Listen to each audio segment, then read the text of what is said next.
Okay, so today as you can tell, I'm talking today. And the point of the lecture today, it's a bit bizarre.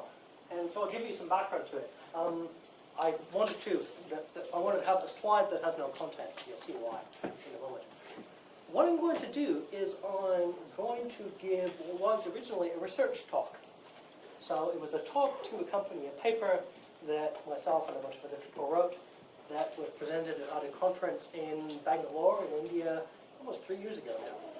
And the reason I'm doing it, it's about cloud security stuff. The content is relevant and interesting, but the specific reason I'm doing it is because research talks are very much not lectures. They're very different. And as you see, the things I'll talk about are very abstract, very peculiar. They require a bunch of specific prerequisite knowledge, which is the way they are. But there's something that, for some of you, you'll see again at some point in the future. And for those who are mad enough, like some of us, to continue on in academia, then you see a bunch of them. And so there's something that you should have at least been exposed to. You might not like them, you might not get into it, but then you have at least seen one and seen a bit of how they work. So it's a bit of a cultural issue rather than a technical one. But the technical things are somewhat interesting as well, I think. So that's why this is happening to you, so to speak. Okay. So first of all, there's a perception of what an academic talk is like and how academics behave and what they're about. So first of all is that one stereotype is they all have elbow patches, which, well, I obviously don't, right? The other thing is that academic talks never start like this. You don't put letters after your name, you put doctor in front, you don't do that. I mean, maybe wankers do, but in general, it's just not done, right? So people, there are exceptions, but a lot of people who give these sort of talks are not pompous. They're very reasonable. And so this sort of behavior just does not happen. It happens certainly in fiction, sometimes, but it tends to not happen in reality. And for the sort of conferences that I go to, the sort of academic conferences I go to, I may be dressed a little bit casually, but I mean, I should maybe wear a shirt like Dave's. Maybe, the way Dave is dressed, that's fine. So again, it's not as though, at least in computer science, people don't all walk around in suits and wear tweed jackets. They might in law or something like that, but certainly not in computer science. And physicists, I'm probably dressed okay for a physicist conference, actually. Physicists are in a different world. But anyway, this is how things actually, in general, begin. Right? So what are we talking about? And the talk will be a mixture of the content of the talk and me talking about what these sorts of talks are about. I'm talking about this a model for ensuring secure cloud applications.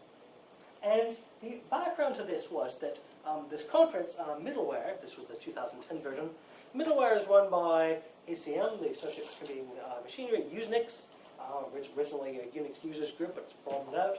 IFIP, the International Something for Information Processing, I don't remember what the F stands for, Federation maybe.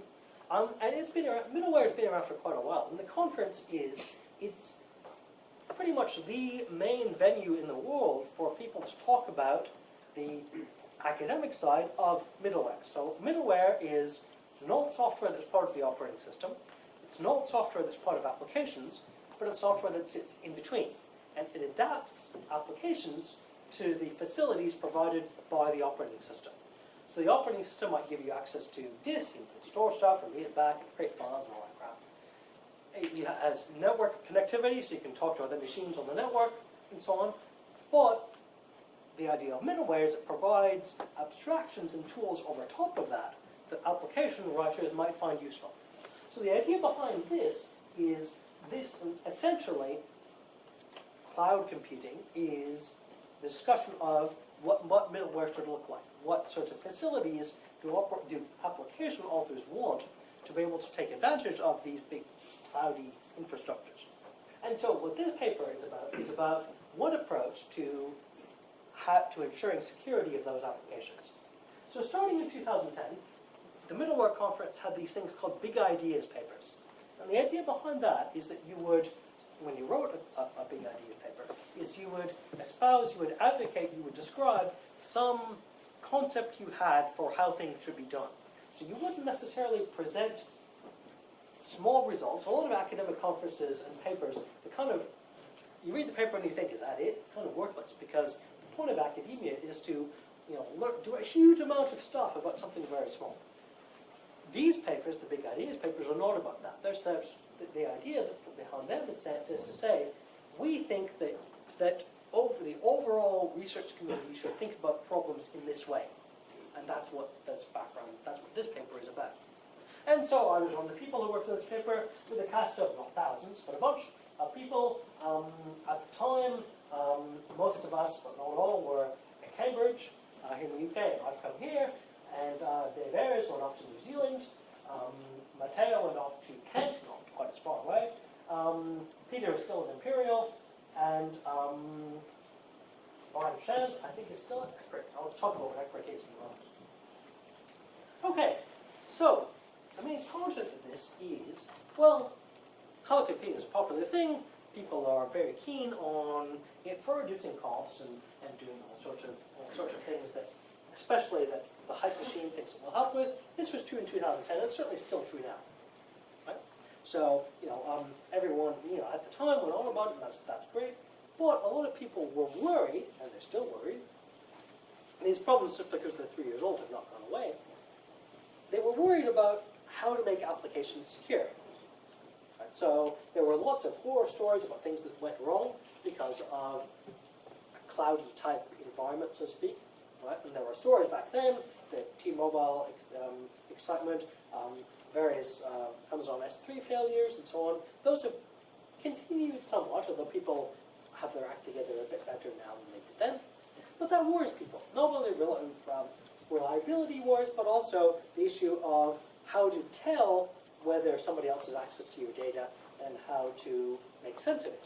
Because for a lot of people who want to have cloudy applications, who want to use them for data that may be secret or may be valuable. So either employee records or sales records, information like that. Okay? So that's something of an issue. And one of the big problems that's still not really solved is what's the responsibility model? So if a cloud provider is in charge of my data, is the cloud provider legally responsible for protecting that data? Don't know. What if the cloud provider is in a different legal jurisdiction than I am? That's a problem. So the question is, how can one attempt to get around these sorts of problems? So the idea here, the big idea here, is this so-called application-level virtualization. So at this point, we're all fairly familiar with server virtualization, right? You have virtual machines. You can move their software, the hypervisor, VMware, VirtualBox, whatever, does a fairly good job of enforcing isolation between the virtual machines. So you can't bugger around with somebody else's VMs. It's fine. We're fairly familiar with that. But what we want to do with application-level virtualization is increase the level of abstraction inherent in that. So instead of saying, here's a machine, and we'll provide you with an isolated version of that, what we'd like to do is say, well, what we will allow is there's this application which makes use of operating system services and so on through middleware, and it is isolated from other applications running on the same machine, or isolated from other instances of itself. But if I run a billing application, somebody else runs a billing application, the same billing application, we should be isolated from each other. We want to encourage and enforce that. Okay? And we want to make sure that the data that I have as a user are isolated and impervious to other users of the same application and the same infrastructure. Okay? So the idea there is that the security methods that are used to enforce this should match what applications expect. So if applications, like Twitter for example, deals with users, it has the concept of a user, the security mechanisms should be able to talk about users. It shouldn't be some weird abstract things like companies. has nothing to do with the usage of the application. They should match up. Okay? So this is, this requires users of the cloud clients in the terminology here, to be explicit about what the applications need in terms of security. And it also then requires the providers to give the basis and the infrastructure for building the secure applications. So the idea with this, this whole concept is that once finished, providers would have the facilities they need, and cloud clients, the developers of these cloudy applications, would have the facilities they need to describe the application security requirements. Okay? So the model of this is that the model is one of end-to-end security. So one of the big problems is that in a model like this, this is traditional, this is boundary level security. You might have a database, you might have a web server, you might have a bunch of code, it's called business logic here, a lot of people say business logic, to implement what the application actually does. And you have access control lists or something to enforce security there. The access control lists are in terms of users maybe, or maybe in terms of companies or contractors or whatever. And you screw around with them and you make them try to reflect what you want the application to do. And the mismatch is often imperfect. Furthermore, because the security takes place at the boundary, what, for example, a remote database does in Romania isn't really directly connected to what I'm doing in the UK in terms of how I enforce security at my web server. So those are disconnected. So the idea, the vision, if you will, sounds bogus, but the vision is to do end-to-end security. So the idea is that the security mechanisms that the provider allows me to use are entirely consistent, from developing the application to storing data in a database or similar things, to transmitting it to other places, to doing computation on it. I can basically use one coherent and holistic way of describing the security needs in terms of what the application wants to do, and all of the components that make up the application enforce those and deal with them. Okay? Now, in research presentations love diagrams like this. And one of the reasons they love diagrams like this is that you can get away with spouting an awful lot of crap and really struggling it while having a diagram like this up on the screen. And at conferences that happens all the time. So, okay, yeah, the guy's now talking about the diagram, yeah, I'm hearing a bunch of noise, blah, blah, blah. That sort of thing, people love that. They do that sort of thing all the time. It's only made better with graphs, right? Meaningless graphs, of which I have none of in this, I'm misleading you in some way. I'm denying you a key thing to see. I'll show you some meaningless graphs maybe next semester. They're good as well. So, in order to make this happen, right, what do we need to do? Well, I'm going to talk about the enabling technologies. So, what pieces are needed in order to make this thing a reality, right? And then I'll talk about, what that means in terms of application level virtualization, in terms of building things, and a couple of case studies that have been done so far.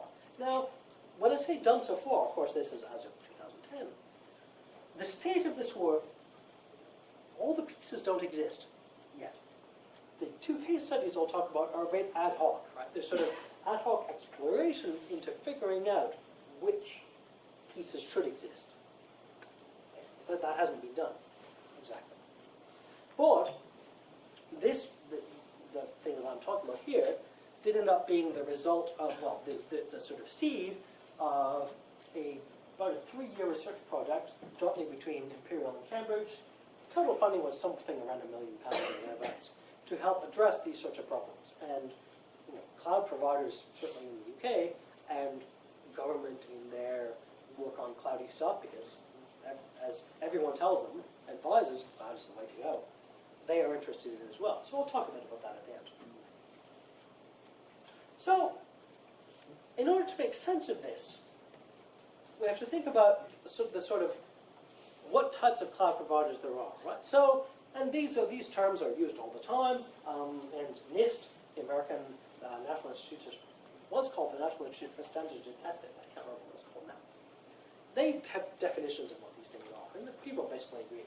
So, infrastructure as a service, the first one, is that you get virtual machines. You purchase or you rent infrastructure and you use it as you see fit. Okay? So lots of examples like this. Amazon have been fairly successful with EC2. Rackspace, you can get them all over the place. Platform as a service is a more abstract version of this. And with things like Google App Engine and Microsoft Azure, what they do is they present to you an API. They give you something you can write applications on top of and make use of. They present you a middleware, essentially. And you develop your application against their middleware, and you use it, and it does stuff behind the scenes to make use of the cloud infrastructure, and it provides limited, great scaling. It's fantastic. 25 hours a day of rice pudding, things like that. So people think that's great for some applications, but you have to develop your application specifically for the platform. And at the bottom end, there's software as a service, right? So someone gives you a piece of software, you configure it for what you want to do, that's the end. And Salesforce was one of the big things that happened in this at the beginning. So the idea behind this is that infrastructure as a service provides fantastic isolation, assuming things like the hypervisor work very well. But you're left to your own devices. You have very little help. Software as a service is easy to use and great if you trust the provider of the software, which is may or may not be the case. So the goal behind this is, wouldn't it be nice if you could get the kind of isolation that infrastructure as a service offers with the ease and convenience of software as a service? So the first thing in order to make this work is this concept of information flow control. So the idea behind information flow control is that data that you sling around, that you send over the network and that you send between network components of the cloud application, the data describe their own security needs. So you have this indelible link between the data and the description of the security needs of those data. So the example here, where you may have, you usually attach tags to data, and the tags then describe, for example, who is allowed to read these data, who is allowed to modify them. Okay? If I make modifications to the data, is it recorded? So can I attest to the fact that I was the one who modified it? Or am I totally untrusting? So IFC has been around for a long, long time, 40 years or something like that. And people have done a lot of experiments with using it in programming languages and so on and so forth. But people are only within the last little while have started to get familiar with using IFC for distributed control, or distributed security enforcement from one component of a network application to another component of a network application. Okay? So there are techniques like DIFC, decentralized information flow control, to make all of this manageable and easier. I'm not going to go into a huge amount of detail any more detail about IFC right now. We'll talk about it later if you care. It's a fairly interesting thing in some ways, but lots of people have talked about it once. So if we're going to have this idea, remember back here when I talked about end-to-end security, IFC is kind of a necessary thing, because we want to make the data that we send between these distributed components describe themselves in terms of not only content, but in terms of security, in terms of ownership, in terms of intent. So IFC is something that we feel is a required piece of this puzzle. The other piece of the puzzle that's necessary is asynchronous messaging.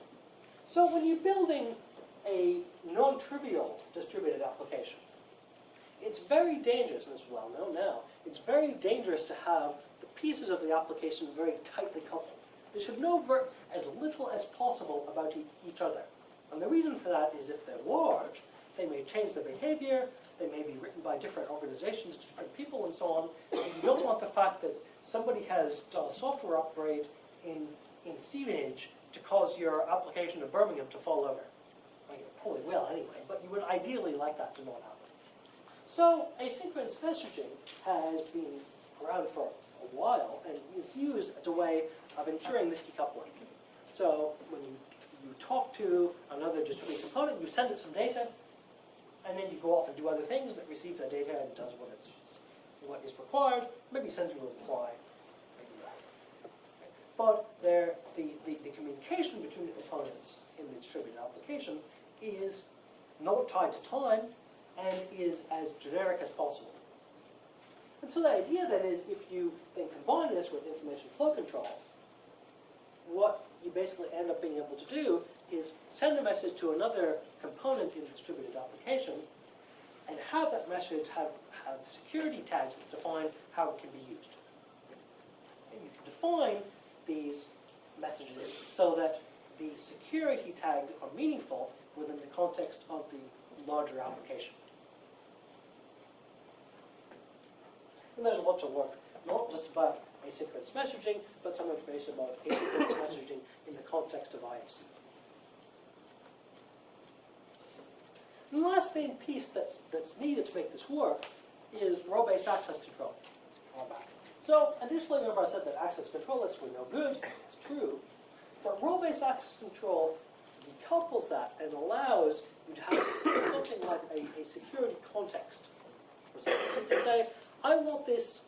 For example, if I'm going to approve a loan, I might say, okay, what I want to do then is I want to act as an approver, as a responsible person within the financial institution. That's fine. And so therefore, by acting as that person, I will have a bunch of privileges and abilities to make changes to data. And role-based access control allows you to write rules that formalize that.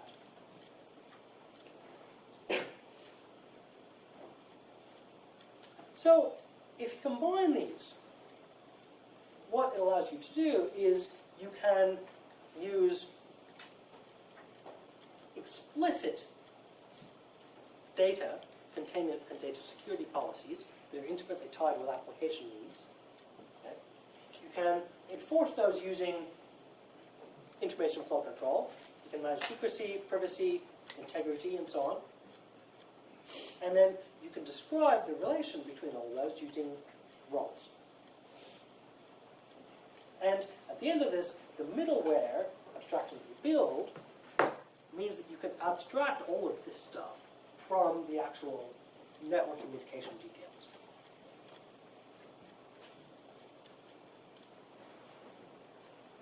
So the cloud provider has to explicitly interact and explicitly describe how it's going to go, what facility it's going to provide in terms of IFC. If you're an application author, if it doesn't provide those facilities, then you know immediately, which is good. And the provider then, because it has this contact with IFC, can do auditing, can do monitoring of where messages go, why the messages are important, and perhaps critically, it can check compliance.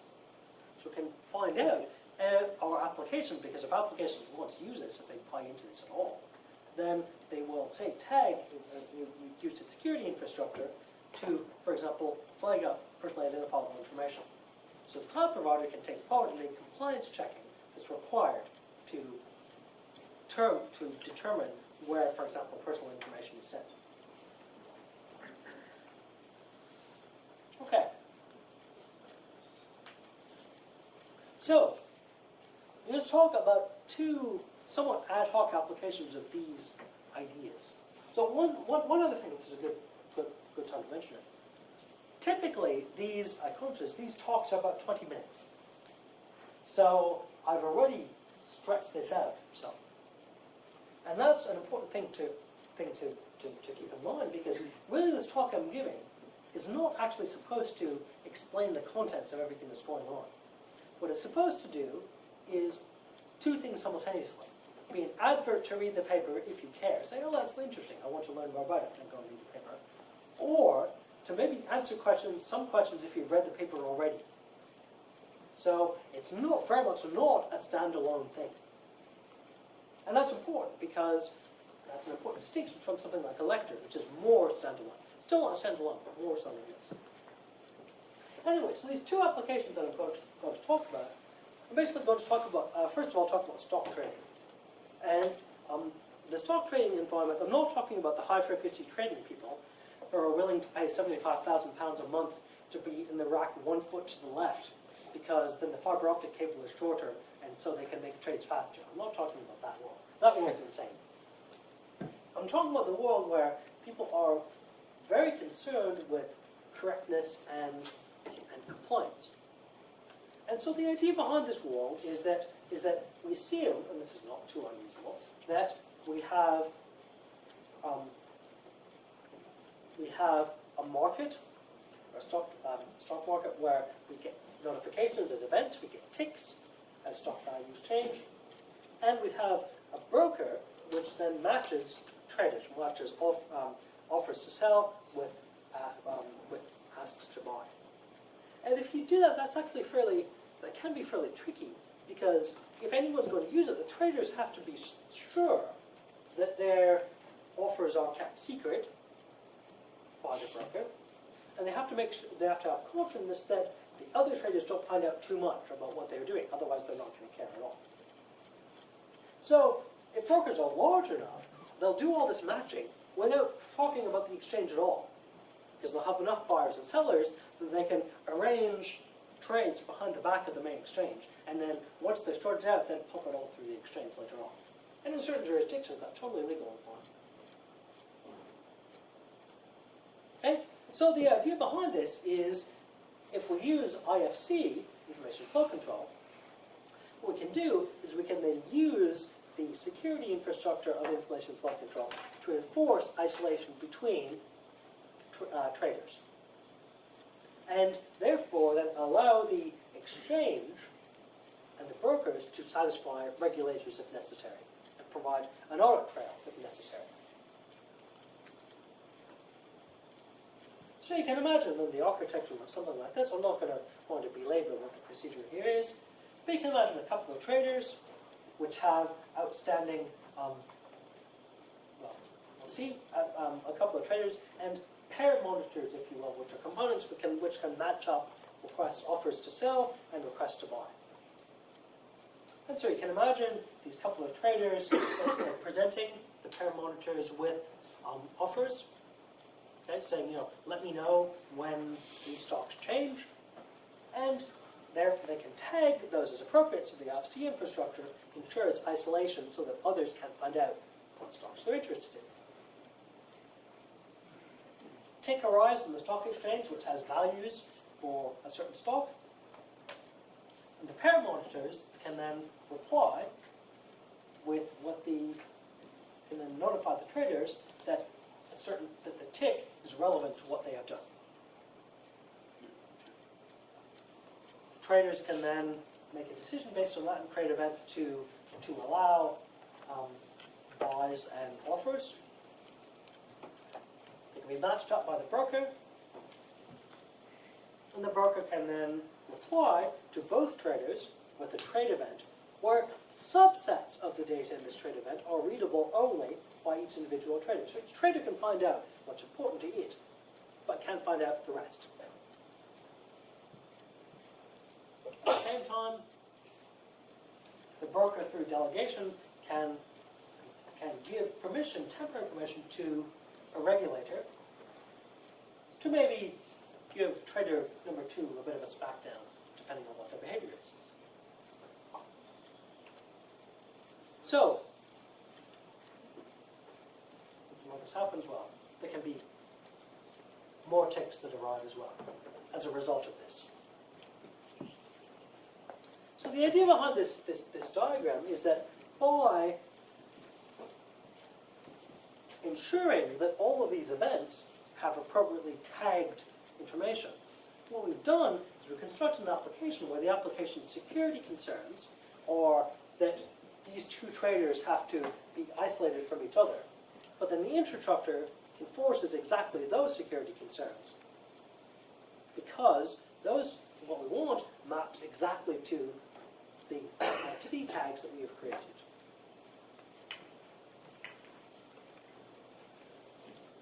This is also applicable in somewhat less boring things like the NHS. ECRIC is a cancer registry, and they're kind of peculiar. without patient consent, they are allowed to collect information about all instances of cancerous tumors in the east of England. Which is kind of weird. This is highly personal information, which without your consent or knowledge can be collected by them. And this creates a problem, because if you want to make use of it in terms of computation, you have this highly sensitive information that you have to work with somehow. And one of the big things that you want to work with is these things called multidisciplinary teams, with a wholly generic name, where people working in hospitals want to get information about cancerous tumors, but they can't really be sent it because of its sensitive nature. And for the reason that, because this information is so sensitive, ECRIC and the hospitals of the NHS in total have a very severe separation in terms of their network and how things are built. So the ECRIC side and the NHS, the hospital side, are extremely different. Now, what can be done about this? Well, this really, sending the data, you can assign IFC tags, that's no big deal. That's not really the interesting part of it about this. But the interesting part is when it comes to dealing with roles and role-based access control. Because for these multidisciplinary teams, you don't know who's going to be on one in advance. You don't know what doctors are going to be involved. You don't know what patients are going to be involved. But you want to specify things as much as you can ahead of time. Otherwise, the infrastructure can't really do very much. So you end up writing things like this, where you can construct roles, which can then bubble down into implementation on top of these information flow control, where the roles are parameterized and described using who is the doctor that's currently on duty, who is the doctor treating this patient, so on and so forth. So as of this, what actually has to be solved? And what's the £1 million going towards? Well, it's not clear how you should actually build this in terms of the cloud infrastructure. How trustworthy does the code have to be? Probably fairly, but what's the best choice? Is it slow? Can we ensure that we avoid the critical path for performance in most of these things? Because if it's slow, people aren't going to use it. It would be great if the maniacs with the 1 foot fiber optic cable would use it. That would be kind of a good imprimatur that it's fast enough. Don't know about that. Is enforcement, does it cause applications to not work? Because programmers are just not very good at figuring out how to specify policy. In general, how should they specify policy? Should there be, just do it right? That's not enough.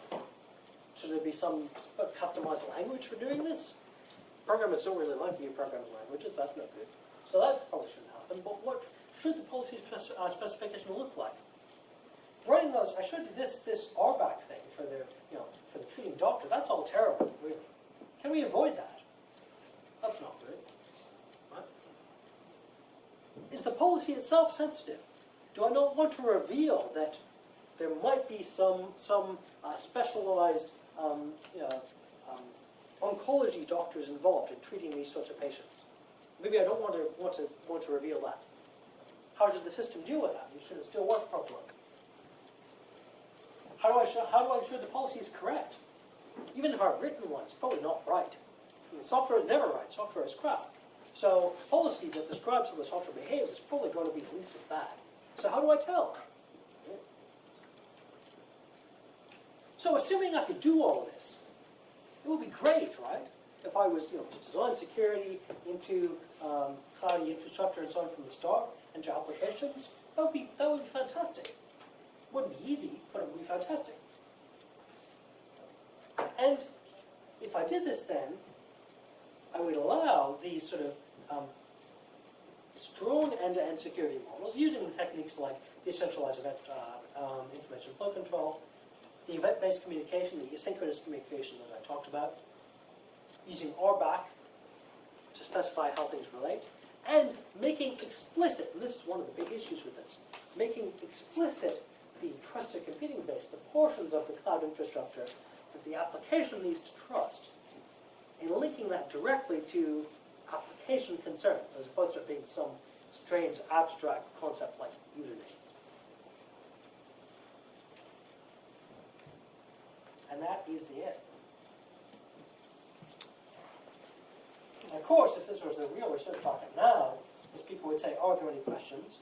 And there would either be none, which often happens, or somebody will say something like, there's a paper in the 1962 Nigerian Journal of Number Theory that I think addresses slide 12. Can you comment on that? And of course, the person speaking likely has not read anything of the Nigerian Journal of Number Theory might not even exist. It might be totally made up. But some people also just like to hear themselves talk at these things. So they ask questions that make themselves, they think, look awesome. Really, it kind of just makes them look petulant, I think. Or they'll talk for 5 minutes, and there won't really be a question at the end. They'll usually finish off saying, I guess that wasn't really a question, I guess that was more a statement. But they will be very unapologetic about having wasted everybody's time. Because, I mean, I guess they didn't get a paper accepted themselves, so they weren't up there to impose their will on everyone by talking in front of them, so they have to talk from the audience.